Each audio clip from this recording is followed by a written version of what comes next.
Welcome to AutismSpa.com. I am your host, Shahriar Afshar, and the Executive Director of Autism Society of San Diego. We're thrilled to have back one of our board members, Dustin Tracy, fellow autism dad, certified financial planner with UBS. We had a great conversation with him recently about planned giving and all the different ways to donate. But today we're going to talk about setting up a special needs trust. I tell you, as a parent, nothing obviously scares a parent more than what happens when I'm gone.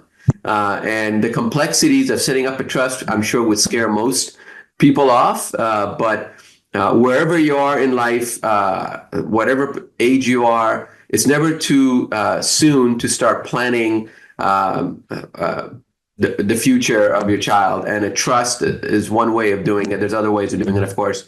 But setting up a special needs trust and being at least versed enough to understand what questions to ask and how to plan for it, whatever age you are, 20, 40, 60, 80, we can't spend enough time planning for the future of our kids. So the special needs trust is one way of doing that. So thanks, Dustin, for joining us again. If you could, just for the sake of our audience, introduce yourself. How did you end up in this field? One of our fellow board members, of course. And let's get into special needs trust. Perfect. Well, thank you, Shahriar, for inviting me to the show today. My name is Dustin Tracy. I'm a certified financial planner with UBS. I've been here for just under 19 years now.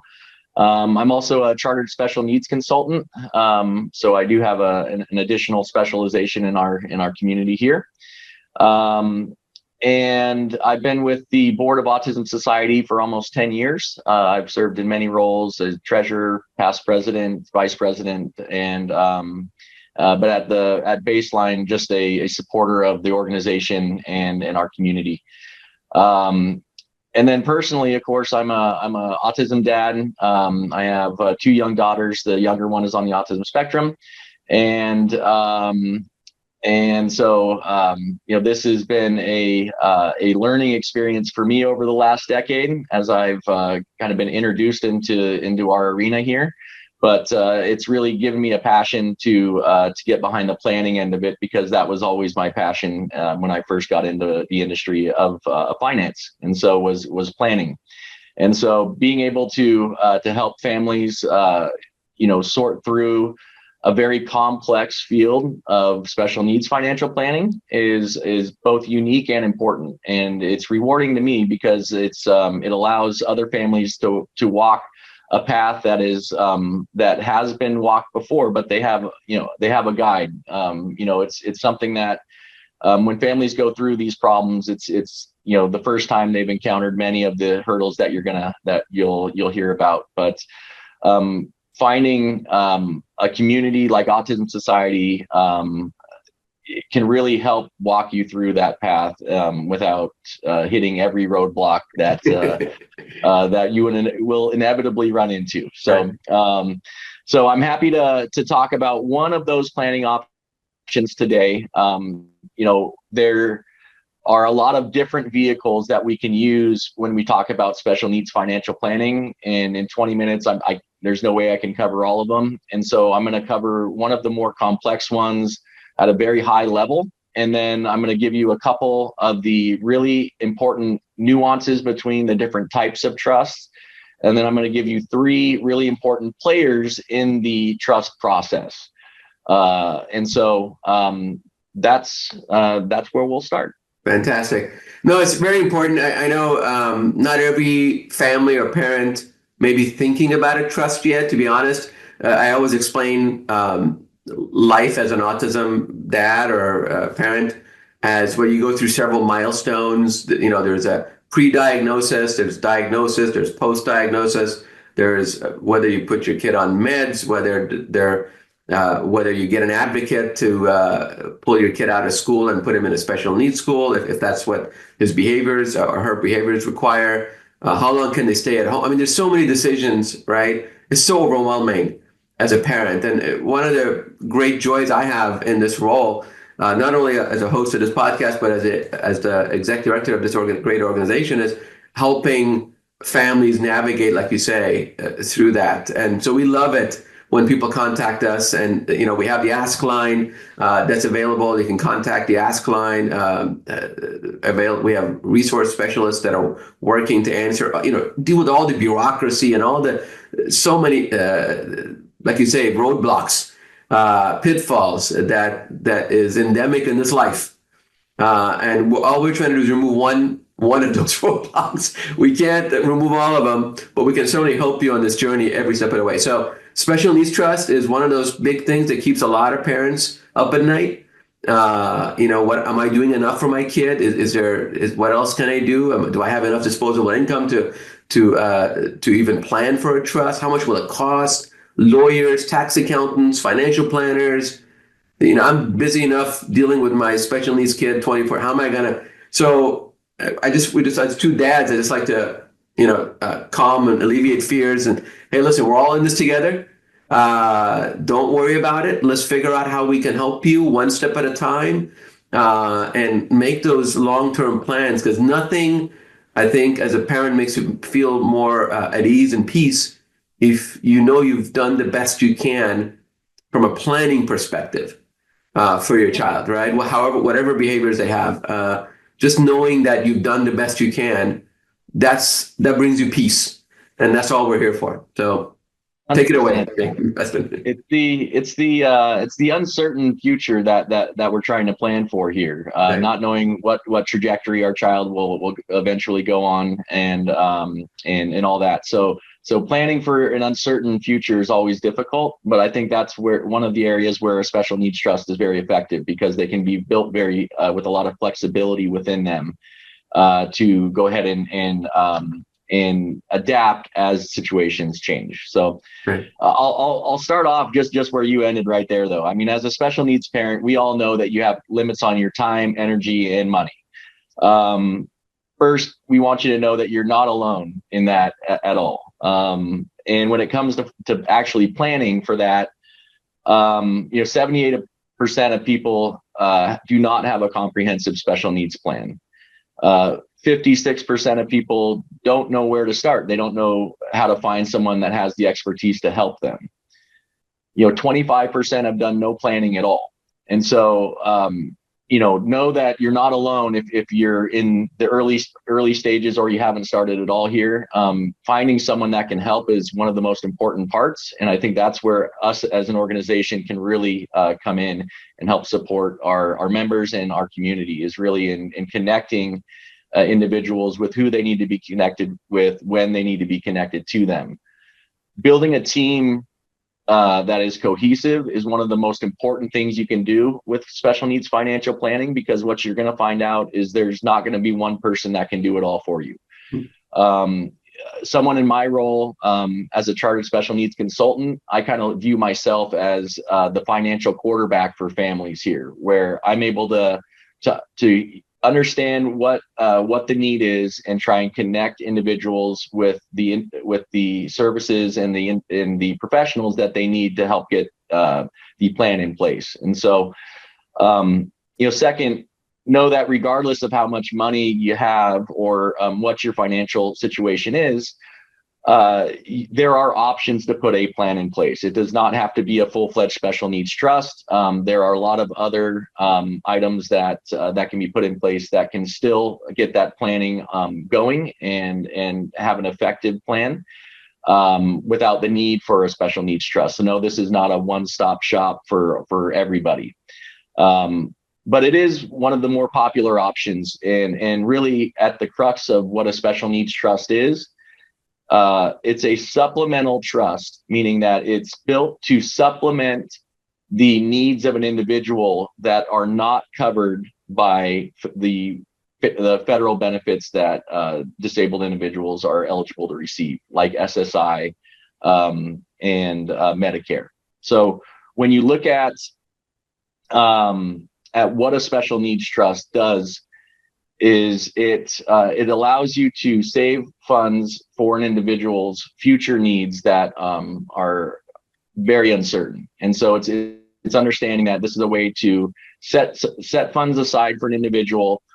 The funds that are set aside do not disqualify the individual for the federal benefits that they receive. as long as the funds of that trust are not used to pay for the items that the SSI does. So what that means is that a special needs trust cannot pay for food, clothing, and shelter, but it can pay for everything else.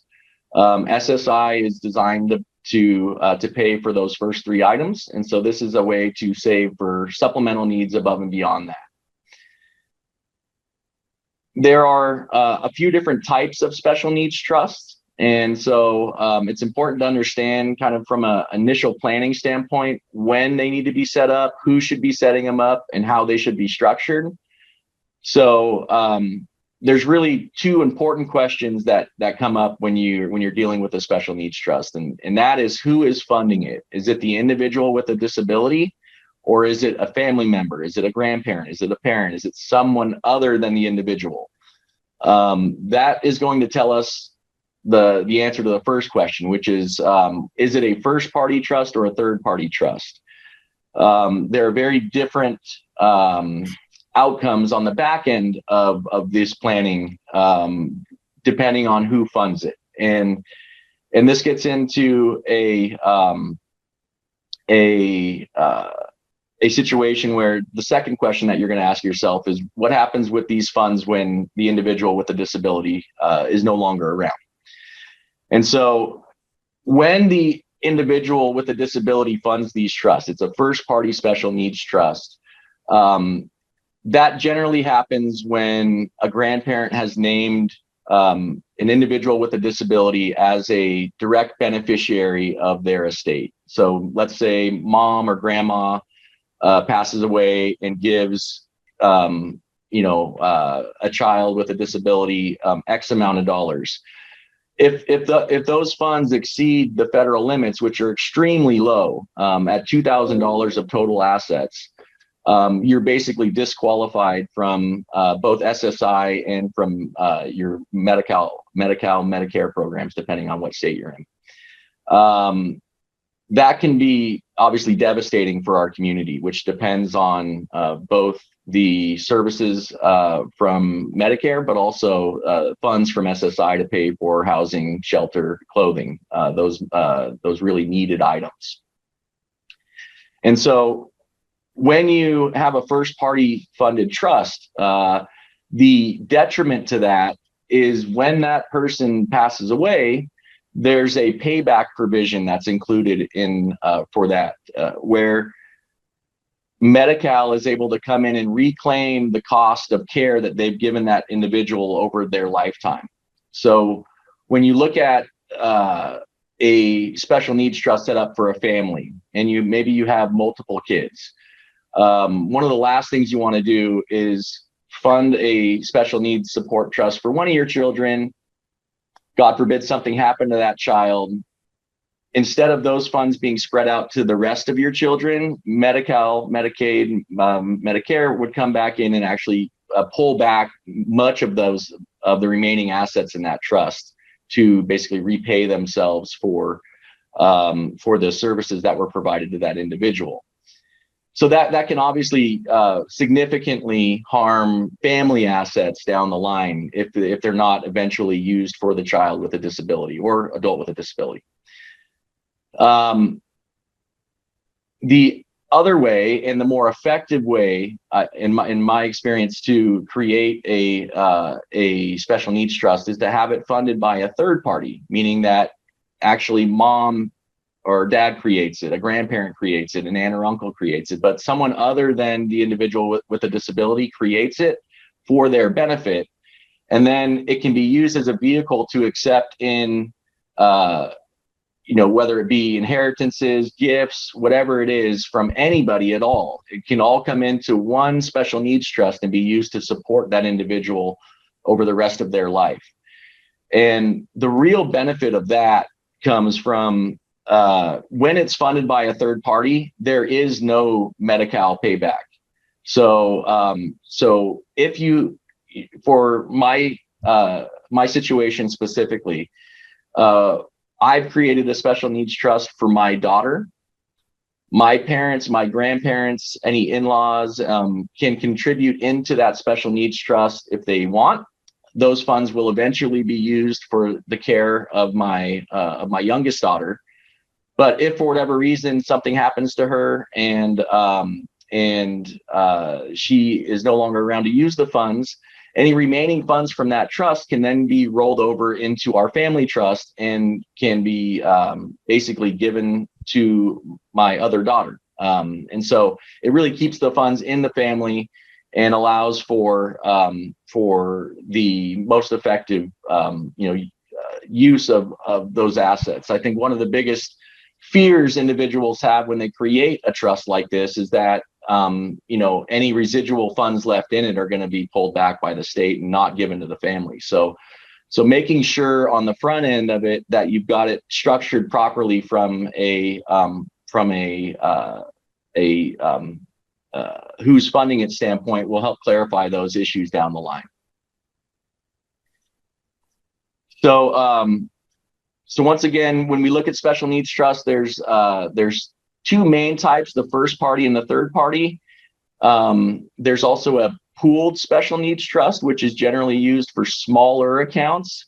Pooled special needs trusts are always going to be will always be treated like a first party trust, in that funds at the end will be kind of spread around, used by the state to repay themselves.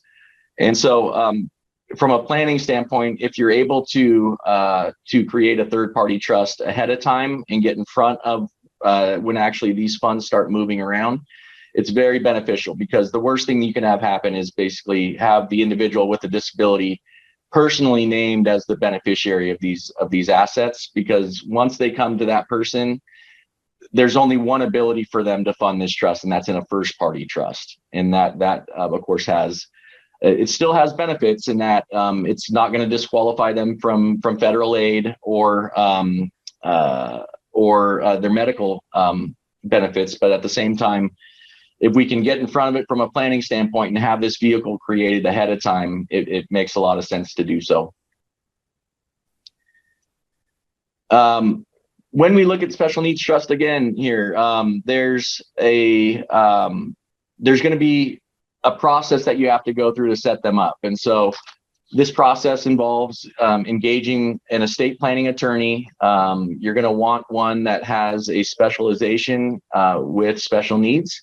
If you don't know one, come to us. We can refer one to you. They have a wide range of potential costs that they can walk you through. But just know that there are very, very complex high-end trusts, but there's also very inexpensive trusts that are still very effective that can be created. So really, regardless of where. How could because I'm sure that's one of the biggest concerns of parents that've never touched this, right? Like, oh my God, is it going to cost thousands of dollars? Most people try to avoid attorneys. No, nothing against attorneys, but is it a few $100s for the off-the-shelf one, or a few $1,000s, or depending on where you go?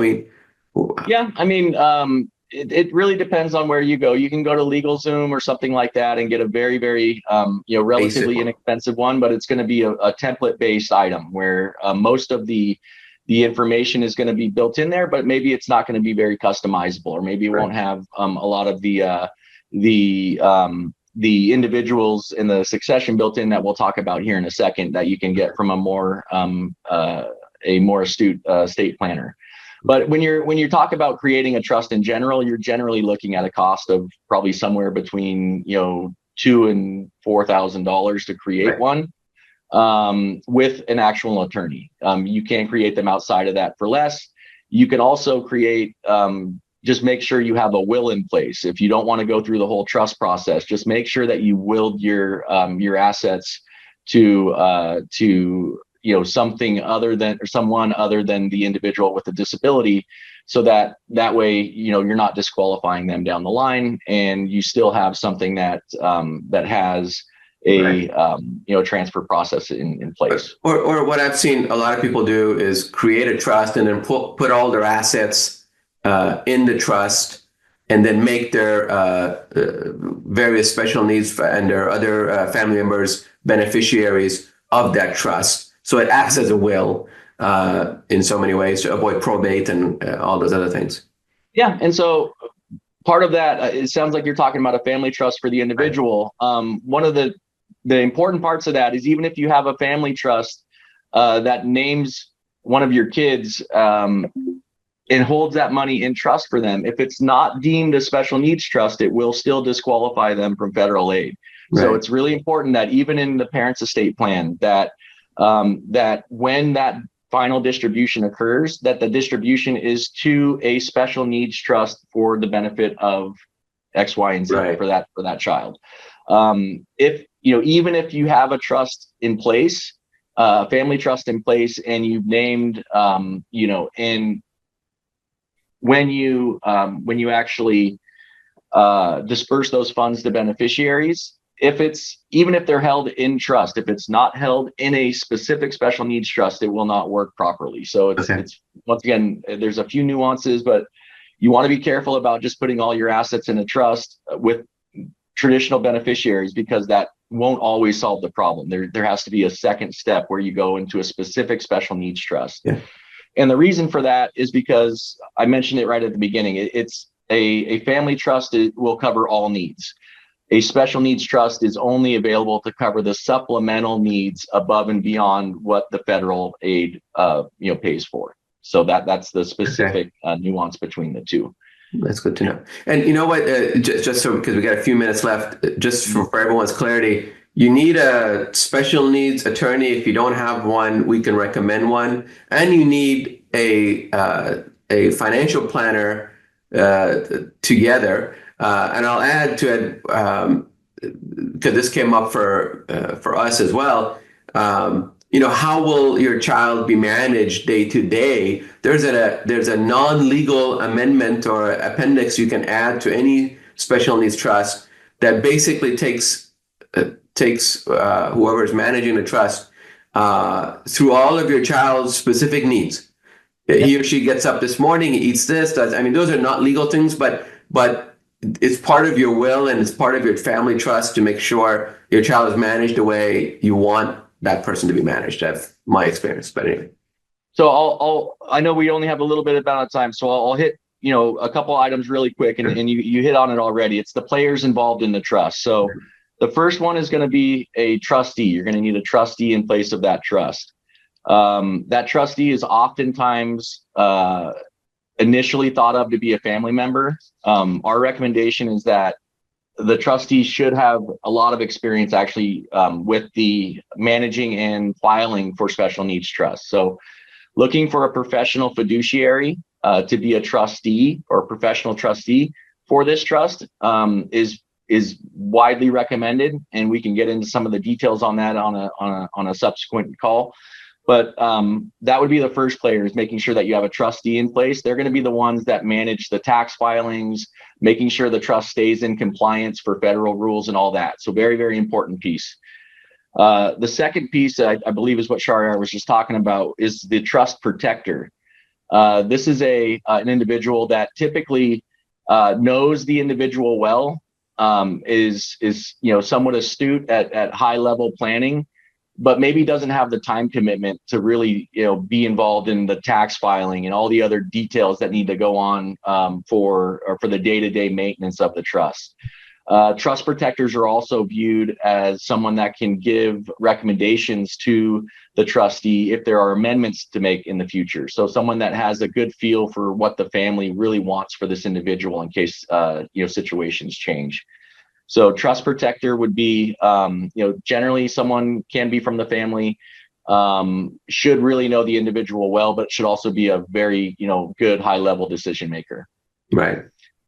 Then the third person is a care coordinator. And this is the individual that's really boots on the ground. If you think about the individual that interfaces with regional center, ABA, the therapies, the services, all the individual things that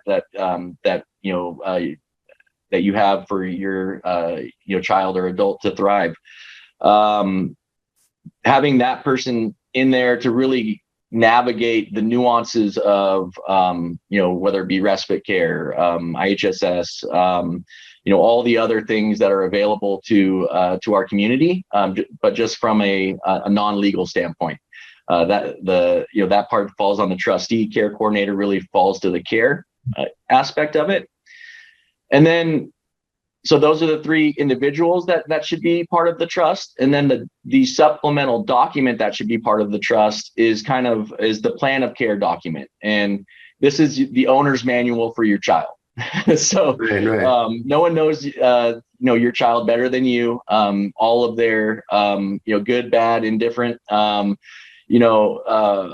This is where you can really add in what's going to make your child thrive, whether it be their daily routines, what they really cannot stand, things to avoid, things to bring in.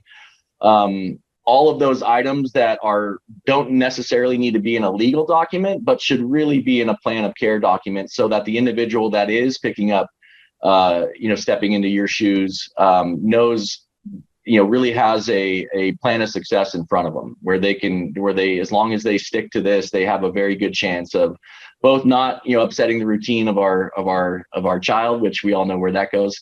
And then also just, having a cohesive plan that keeps all of the services and requirements that individual has in place. That's awesome. That's awesome. I mean, we could talk about this as we have in the past, much, much more. It's a very detailed, very important topic. We're not going to get to all of it, but I did want to encourage all the listeners to, if you're interested to learn more, you can go to our website. You can email Dustin directly at dustin.tracy, TRACY @ubs.com. Or you can contact us. Dustin is an incredibly valuable member of our board of directors, Autism Dad, a wealth of information. He would love to hear from you, as I would, on this issue, because we like to help our families do the best they can for their loved ones and reduce stress to the extent that we can manage. And if that doesn't work, you should come to some of our pool parties and dance parties and relax a little bit. So this is awesome. Thank you so much, Dustin, for joining us again. We'll be in touch, and I hope our families will reach out to you. Thank you. Thanks so much.